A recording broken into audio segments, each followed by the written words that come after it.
Bro అంటే ఎక్కడి నుంచి? మేము నల్గొండ డిస్ట్రిక్ట్ నుంచి క్వాలిఫై అయ్యాను. నాది 52 అన్న. 52. మీరు ఏం చెప్తారు? లాస్ట్ మినిట్ లో ఈ రకమైన ఇబ్బందులు రావడం కానీ, జాబ్కి వెళ్ళే పరిస్థితుల్లో దాదాపు 12 సంవత్సరాల నిరీక్షణలో వచ్చిన నోటిఫికేషన్ ఇది. సో ఫైనల్ ఒక సీటు, ఒక ర్యాంక్ అయితే కొట్టడం జరిగింది. ఇక్కడ ఉద్యోగం పరిస్థితిలో ఇప్పుడు క్యాన్సిల్ అయ్యే పరిస్థితి, ఏం చెప్తారు అన్నది? చాలా దురదృష్టకరం అన్న. ఎన్నిసార్లు ఒకసారి గ్రూప్ 1 నోటిఫికేషన్ అనేది మన ఇంతకుముందు ఎన్నో నోటిఫికేషన్ ఇలా ఉన్నాయి, కానీ నోటిఫికేషన్ 2022 నుంచి స్టార్ట్ అయ్యి 2025 అన్న 3 సార్లు ప్రిలిమ్స్ రాసినాం, 3 సార్లు క్వాలిఫై అయినాం, మంచి మార్క్స్ తో క్వాలిఫై అయినాం. మెయిన్స్ ఒకసారి రాసినాం. మెయిన్స్ ఎన్నిసార్లు చేసినా ఇప్పుడు రానోళ్ళు తక్కువ, వచ్చిన వాళ్ళు తక్కువ మంది ఉంటారు, రానోళ్ళు ఎక్కువ మంది ఉంటారు. వాళ్ళ వాయిస్ అలానే ఉంటుంది అన్న. ఇప్పుడు ఫస్ట్ థింగ్ కావాల్సింది లైఫ్లో యాక్సెప్టెన్స్ అన్న. నేను యూపీఎస్సీ 2 సార్లు మెయిన్స్ రాసిన. మెయిన్స్ రాసిన తర్వాత రిజల్ట్ వచ్చింది, నేను అద్భుతంగా రాసిన, మెయిన్స్ పోయింది, నేను యాక్సెప్ట్ చేశాను రిజల్ట్ని యాక్సెప్ట్ చేసి ముందుకెళ్ళాలి, ముందుకెళ్ళి మళ్ళీ రాసా, మళ్ళీ ప్రిలిమ్స్ క్వాలిఫై అయినా, మళ్ళీ మెయిన్స్ రాసిన, మళ్ళీ మెయిన్స్ పోయింది. అరే నీ మెయిన్స్ పోయిందంటే మనకన్నా ఎవరో ఇంకా బాగా రాసి ఉంటారు, అందుకే వాళ్ళకి వచ్చింది. మనది ఎక్కడనో లోపాలు ఉన్నాయి, మనం ఎక్కడనో సరిదిద్దుకోవాలని. కానీ నేను పోయి యూపీఎస్సీకి రిజల్ట్ దాని మీద వేసి, అది వేసి, ఇన్ని అలిగేషన్స్ చేసుకుంటూ పోతే ఎక్కడికన్నా ప్రాసెస్ ముందుకెళ్ళేది. ఇప్పుడు అలిగేషన్ చేస్తున్నాం 3 కోట్లని. ఇప్పుడు మా ఫాదర్ ట్రైబల్ వెల్ఫేర్ డిపార్ట్మెంట్ చేశారు, ఆయన డైరెక్ట్ సెక్రటరీ ఆర్ఎస్పీ మీదనే చేశారనమాట. ఆర్ఎస్పీ గారు చాలా ఉందన్న, ఎందుకంటే మా school tribal welfare, social welfare కొంచెం అద్భుతంగా తీర్చిదిద్దారు. ఆయన అంతటి మనిషి, ఇన్స్పిరేషన్ గా తీసుకున్నాం. చాలా గౌరవం ఉంది ఆయనని పెట్టుకుని, ఇన్స్పిరేషన్ తీసుకొని మా బాబా అలా కావాలని కోరుకున్నాం మేము. అంత మంచిగా ఆయనని ఇన్స్పిరేషన్ తీసుకొని మేము మా బాబా స్థాయిలో ఉండాలి, డిఎస్పీ వస్తుందని మేము ఎంతో సంతోషపడ్డామండి. కానీ ఈ విధంగా చేస్తారనుకోలేదండి. ఇప్పుడు అనిపిస్తుందమ్మా మీకు? ఏదైతే రిజల్ట్ ఏదైతే ట్రాన్స్పరెంట్ గా జరగలేదో మన ఎలిగేషన్ చేస్తా ఉన్నారు. ఇప్పుడు ఏదైతే లాస్ట్ మినిట్ లో క్యాన్సిల్ అయింది, 12 సంవత్సరాల నిరీక్షణ ఇది, మరి ఏం చెప్తారమ్మా మీ బాబు అంశంలో? మీ కుటుంబ పరిస్థితులు ఏంటి? నిజంగా 3 కోట్లు కొనే పరిస్థితి ఉంటుందా? అస్సలు లేదండి, మేము 3,000 కూడా ఇవ్వలేదండి. మా బాబు స్వయంగా చదువుకున్నాడు, కానీ ఏ ఇన్స్టిట్యూషన్ లో కూడా డబ్బులు పెట్టి చదువుకోలేదండి. ఏమైనా 4 గోడల మధ్యలో స్టడీ హాల్లో అలాగే చదువుకున్నాడు, కానీ మేము వాడికి ఒక స్టడీ హాల్ కూడా పే చేయలేదండి డబ్బులు. ఏం చెప్తా బ్రో? ఎందుకంటే తెలుగు మీడియం వాళ్ళు చేస్తున్న ఎలిగేషన్స్ ఇవే కదా. ఇప్పుడు ప్రధానంగా మాకు అవకతవకలు జరిగాయి రిజల్ట్ విషయంలో అనేది వాళ్ళు ప్రధానంగా మెయిన్స్ పెట్టాలి మాకు అని చెప్పి వాళ్ళు డిమాండ్. 18 గంటలు చదివితే వస్తుందంటే అందరు 20 గంటలు చదువుతారండి, వస్తుందా? అది నువ్వు బుక్ ముందు పెట్టుకుంటే అది కాదు అక్కడ ముఖ్యము. నాలెడ్జ్, ఎవడి ఐక్యూ ఎవడికి ఎలా ఉంటుందో వాళ్ళ పేపర్ మీద పెడతారు, అది వస్తుంది అంతే. 18 గంటలు చదివినంత మాత్రంలో వస్తుందంటే అందరు 20 గంటలు చదువుతారండి. ఇప్పుడు ఇది మీతో రాజకీయం చేసే ప్రాసెస్ జరుగుతా ఉంది అనుకోవచ్చు. చాలా మంది మేధావులు లేవనెత్తిన పాయింటే కదా, 3 కోట్లకి ఉద్యోగాలు కొన్నారు అనే అంశం. ఇప్పుడు నాది గ్రూప్ 1 లో 52 ర్యాంక్ అన్న, గ్రూప్ 2 లో 440 ర్యాంక్, నన్ను డీవీకి పిలిచారు. గ్రూప్ 3 లో డీవీకి పిలిచిన లిస్ట్ లో నాది 400 ర్యాంక్, నన్ను పిలిచారు. గ్రూప్ 4 లో నేను జాబ్ చేసిన, యూపీఎస్సీ 2 సార్లు ఒక ఉద్యోగం అనుకుంటానా, గ్రూప్ 1, గ్రూప్ 2 ఎందుకు అనుకుంటా, గ్రూప్ 3 అనుకుంటున్నా, గ్రూప్ 4 ఎందుకు అనుకుంటానా? గ్రూప్ 4 మీరు పెట్టిందే కదా, అలిగేషన్ చేసిన పార్టీనే కదా ఎగ్జామ్ పెట్టింది, ఎగ్జామ్ దాంట్లోనే క్వాలిఫై అయినాం కదా, డాక్యుమెంట్ వెరిఫికేషన్ వీలు చేసి ఉండొచ్చు, దాంట్లోనే కదా మేము క్వాలిఫై అయింది వచ్చిన కదా, అంటే మేము జెన్యూన్ క్యాండిడేట్ కాదన్న. గ్రూప్ 2 ఎందుకు వస్తున్నా మాకు, గ్రూప్ 3 ఎందుకు వస్తున్నా? ఎందుకంటే ఎవాల్యుయేషన్ అట్లా ఉంది అంటారు. ఇంకా మేము ఏం మాట్లాడాలన్నా? అన్ని ఉద్యోగాలు కొనుక్కోవడానికి మనకు అంత డబ్బులు ఉంటే ఎందుకు కొనుక్కున్నాం అన్న? ఫస్ట్ బిజినెస్ పెట్టుకొని చేస్తాం కదా.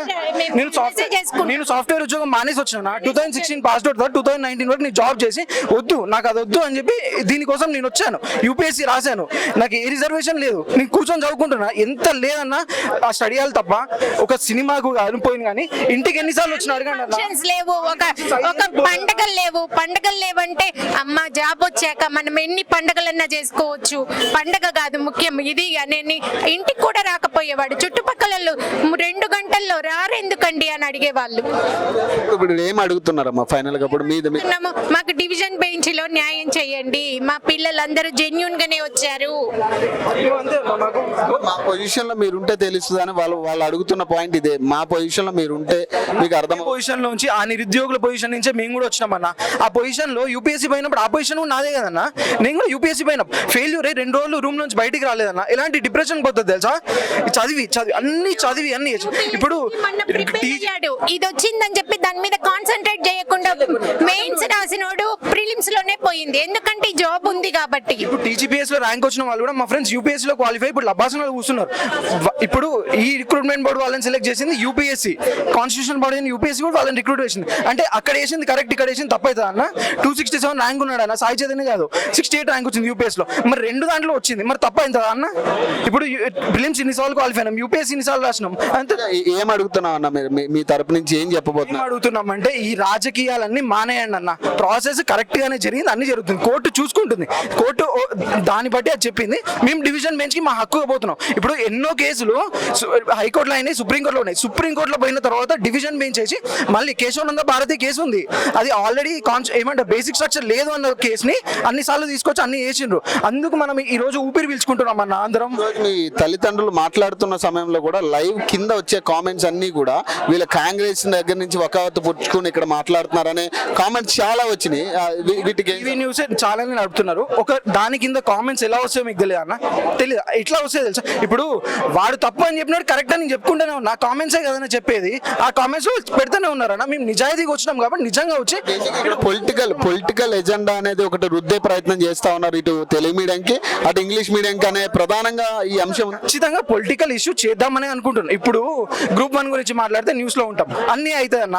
ఇప్పుడు మొన్నటి వరకు ఏమైందన్న, అఫిడవిట్లు ఫైల్ చేసి 3 కోట్లు చేసి నేను చేయకపోయినా అఫిడవిట్ లో, మరి ఎందుకు చేయలేదన్న? రిజల్ట్ వచ్చిన తర్వాత 3 కోట్ల కన్నా అంత పెద్ద మనిషి ఐపీఎస్ అన్న ఆయన, యూపీఎస్సీని అంత మంది చూసుకొని ఆయన ఒక పార్టీలో ఉన్నప్పుడు ఇంకో పార్టీ నుంచి దొంగ దొర అన్నాడు, ఆ పార్టీకి వేసి ఇప్పుడు నమస్కారం పెడుతున్నాడు. అంత పెద్ద మనిషి ఆయన. నేను ఆయనకి I have huge respect for him. Tribal welfare school, social welfare schools ఆయన చేసిన బాగు. ఇప్పుడు కొంతమంది నేషనల్ లెవెల్స్ కూడా పోయినా స్పోర్ట్స్ లో, ఆమె తన పేరు నాకు గుర్తులేదు కానీ మౌంట్ ఎవరెస్ట్ కూడా ఎక్కింది. అంతమందిని టాలెంట్ ని గుర్తించి అని చేశాడు. అప్పుడు ఒక బ్యూరోక్రాట్ చేశారు, ఇప్పుడు రాజకీయం కోసం వాళ్ళు చేస్తారు. ఏందన్నా 3 కోర్స్ అని అంటారు, 3 × 5 63, సో ఏమంటారు 16 18 అన్న, 10 ఇంకా 11 అమ్మ నాన్నలు కూడా లేరన్న. ఆర్ఫనేజ్ లో పుట్టి పెరిగిన వాళ్ళకి వచ్చినాయి అన్న. వాళ్ళకి ఎవరు ఇస్తారన్న 3 కోట్లు? అంటే ఒక అలిగేషన్ చేసి న్యూస్ లో ఉంటా అంటే ఇంకా ఏం చెప్పాలన్నా మేము? దాన్ని ప్రూవ్ ఏంది? ఇప్పుడు అలిగేషన్ చేసింది వాళ్ళు, ఇంకా ఎట్లా అంటే మేము బురద కలుగుతాం మీ మీద, మీరు దుడుచుకోండి, మేము బురద కలుగుతాం, మేము చల్లినా మీరు దుడుచుకోండి. ఇంకా మీరు ఏం అడుగుతున్నారమ్మా మీ కొడుకు తరపు నుంచి? ఈ రోజు మీరు ఏం అడగలుగుతున్నారు? మరి అడుగుతున్నామంటే ఇంత కష్టపడ్డాడు బాబు, జెన్యూన్ గానే వచ్చినాం మేము, మా జాబులు మాకు ఇవ్వండి అంతే. దాని మీద రాజకీయాలు చేయకండి, రాజకీయం ఉంటే మీరు చూసుకోండి, పిల్లల భవిష్యత్తుతో ఆడుకోకండి, అదే మేము కోరుకునేది. Thank you.